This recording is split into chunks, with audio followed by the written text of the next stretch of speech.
everyone, welcome back to the Turo 100 series. There has been a question that has been popping up in my private powerhost.club community again and again and again, and we're going to do a little bit of an investigation, figure out what's happening, and that's a lot of hosts coming to me and saying, hey Saimah, our cars are not ranking in the search and I'm not getting any bookings because my car is not popping up and I don't know what's changed or what's causing that. All my settings are the same. I haven't really changed anything, but something seems to have gone awry because my car is not popping up. So this has been really curious. I mean, it's been a couple months now where I have been seeing hosts messaging me, posting in my community, leaving comments about the same thing. So I was really curious to figure out, well, what is going on? Now, of course, in the last couple months, Turo has also pushed a lot of different changes, right? They have changed everybody's bookings from, being able to maintain your own settings to having instant book across the board for everyone. They've also done partnerships now with websites like kayak.com. And in fact, that was one of the reasons I believe why they changed everyone over to instant booking, is so that it could help align them to show up in the search when somebody is looking to book a car on sites like kayak.com. Now, that was a huge deal because obviously it's very cool that they are partnering up with major providers like that, where people go to book their trips and put together vacation packages, which a car rental is typically a part of. So it should hypothetically drive more traffic to your listing. But if you're not showing up in the search, well, this is going to create a major problem for you as a host. So many hosts I know, we're in the thick of summer right now. It's high season and their cars aren't getting any booking when the demand is there. So what is happening? So I was just doing a little bit of research actually on Turo's website, and they have an article that is titled Improving Vehicle Visibility in Search. So they definitely know that this could potentially be an issue that people are facing.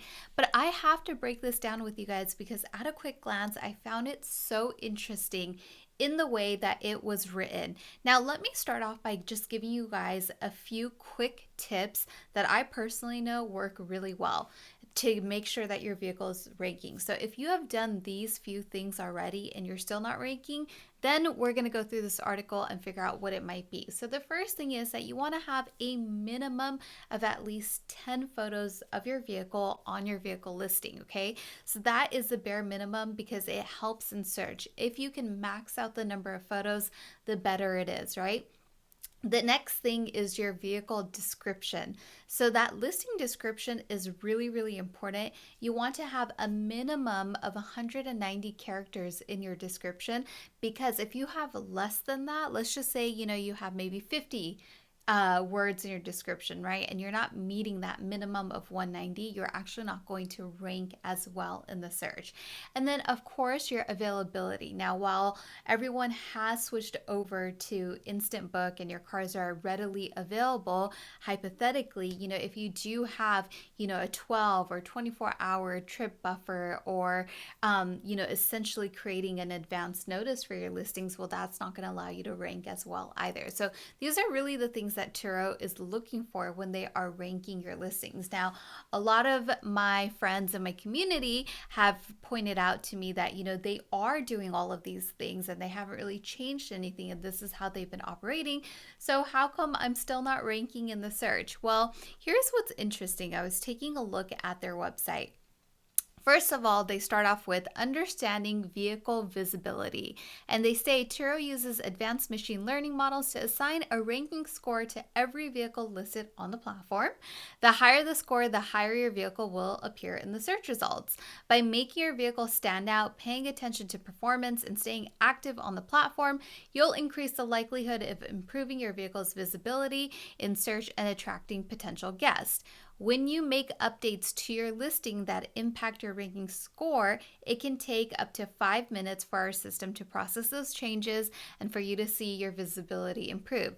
If you have any difficulty seeing your vehicle in search, check out these troubleshooting tips and search suggestions. Okay, so they want to, number one, make sure that you are staying super active on the platform. But what specifically does that mean? So they say that you can enhance your ranking score by implementing a few key strategies. Take and upload at least 10 high quality photos to your vehicle listing, which we just mentioned, and increase in photos contributes to an increase in your ranking score.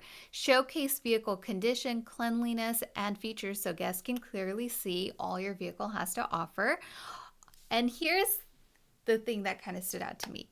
Next, it says offer free or low cost airport delivery to attract guests and to boost your ranking score. Opt into automatic pricing or manually set your prices as close to our pricing recommendations as possible. You can adjust delivery fee and price at any time to stay competitive. So, this is where I kind of run into some resistance with some of the parameters that they set. Because I think one thing that they're making very clear here is that they want you to offer either free or low cost airport delivery, which as hosts who have been running this business, you know that there is actually a very high cost of doing business to offering that service, right? And of course, if the marketplace pushes free or low cost delivery, well, then that is what the customer is going to look for, right? They are going to seek out listings that have that, and that is going to drive buying behavior. Now, a lot of brands across the board do this, right? And this is something that is kind of, there are two schools of thought in business in general when it comes to essentially discounting, which is what they're asking you to do. They are asking you to either discount or give this service away for free in order to attract a customer. Now, here's where things are really interesting when you consider business in general, right? And these two schools of thoughts that I'm talking about. There is one school of thought that heavily believes in discounting and offering coupons to drive consumer buying behavior. Then there is another school of thought that does not want to offer coupons or discounts because they believe in the value of their product and they want to train their customers to not just purchase when something is being offered for free or at a discount. Otherwise, that is going to create inconsistent buying behavior if a consumer is going to hold back their transaction until there is something for free or something at a discount, okay? And this has been seen time and time and time again throughout history. I'm going to give you guys a perfect example just literally right off the top of my head. Let's take into consideration fast food, okay? We have, your McDonald's or your KFCs, your Jack in the Boxes, right? A lot of these kind of lower end, in a sense, fast food chains, right? Who send out monthly mailers or digital coupons, and that is what they utilize to drive transactions from their consumers, right? So oftentimes in that business, you will see a spike in transactions when that monthly coupon goes out because the consumer is withholding that transaction until there is a discount available, and then they will go and make that purchase, which of course results in diminishing margins, right? And that is not necessarily what you want as a business owner. Now, let's look at a completely different example. Let's take, for example, for those of you guys that are on the West Coast or in Texas, you now have In-N-Out. In-N-Out has been around forever. They have never, ever, ever, ever discounted a single product, offer coupons, no deal of the month, no, $5 meal deal, none of that, right? They maintain a very high quality, high consistency, and they have trained their customers to know that, hey, this is never going to be on discount, but what we can assure you is that you are going to get a superior experience, a superior product, very high quality, and there's just never going to be that discount. Now, if you compare revenue from an In-N-Out versus, let's say a Jack in the Box, they are worlds apart. I am almost willing to bet that In-N-Out does anywhere between 50 to 100x in revenue than that of a Jack in the Box, right? Serving burgers and fries on both ends. And it is massively, massively different. Just the perception that the customer has about an in and out versus a jack in the box is completely different, right? And you see this time and time again in so many industries and categories, right? You'll see it in tech companies, for example. You have the Apples, and then you have kind of like the brands that, certain Android brands that also thrive off of that type of way of doing business, if you will, without calling out any brand specifically. Um, you know, for Apple, you are trained to know as a customer that, hey, I am going to pay a lot of money for this device, but it is of such high quality and it works so well that it is worth the money that I'm paying for it. And I'm never going to be looking out for a coupon to buy an iPhone, right? That's just not going to happen. And that is how they maintain that experience and that level of quality. So, I think my gripe for many years with Turo, and it seems like they are moving more towards that, is they really want to push their host to lower the day rates, to offer discounts, to offer free delivery, because that's how they perceive baking value into the cars that are listed on the platform. But what that's actually doing is that it is decreasing the average transaction amount that takes place on the platform. And then it becomes a very lose-lose situation for the host, and also for the platform, right? But the platform doesn't care as much because they operate when it comes to volume of transactions versus the per transaction take. Now, the person who does win is, of course, the consumer because they are getting tons of value, right? They're being able to rent a car, get free delivery, get it for super cheap, but eventually the customer will lose as well because the experience is going to diminish, right? Turo will not become an S tier platform, right? They will not be the best of the best because the quality, consistency, and experience over time will diminish and the customer will see that. So that's where I kind of struggle with it. And it is a bummer when you read, how to make your vehicle stand out on their website and how to improve your listing is to, hey, lower your cost, offer free delivery, make sure if you're doing manual pricing,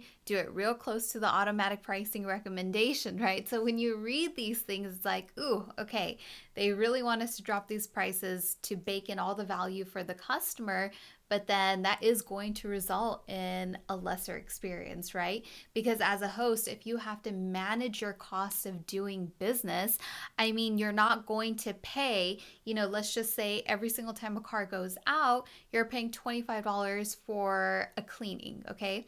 You're not going to do that every time if, now you have to offset your free delivery or you have to offset a lower day rate just so you can get a booking. And in my opinion, this is going to really kill a huge segment of their business over time because, again, you are training the customer to expect a lower transaction amount, and then the host is also not making enough money and it's not going to be a good experience. So, very interesting. So, let me move on to the last 2 points, but I just think that this is a really important topic to consider.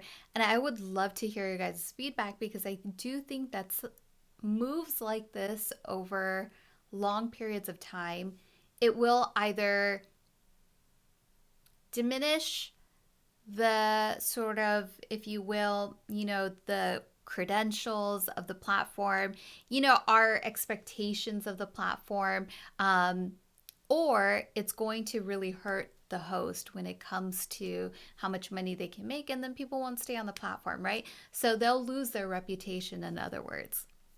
All right, the next thing they mention is paying attention to host performance.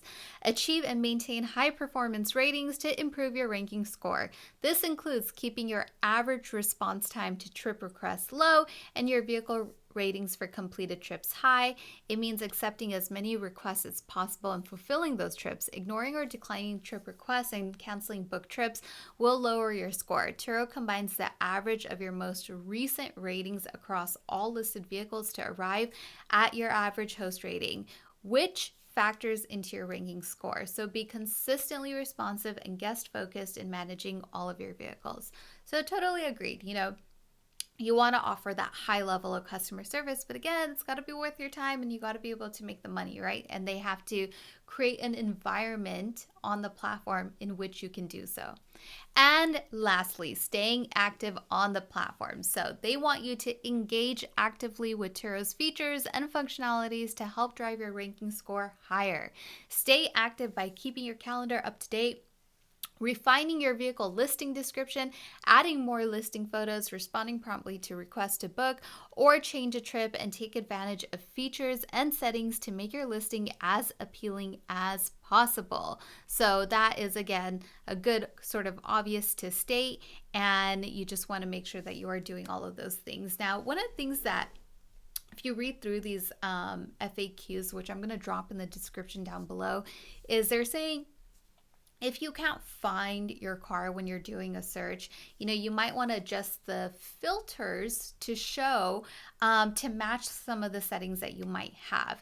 I would advise against that because I don't think most people coming onto the platform, a customer that's looking to rent, is really filtering for, like availability and things like that. They might be filtering for the type of car that they want to rent, but generally I think people tend to look at their search, the general search, to see what they might be interested in.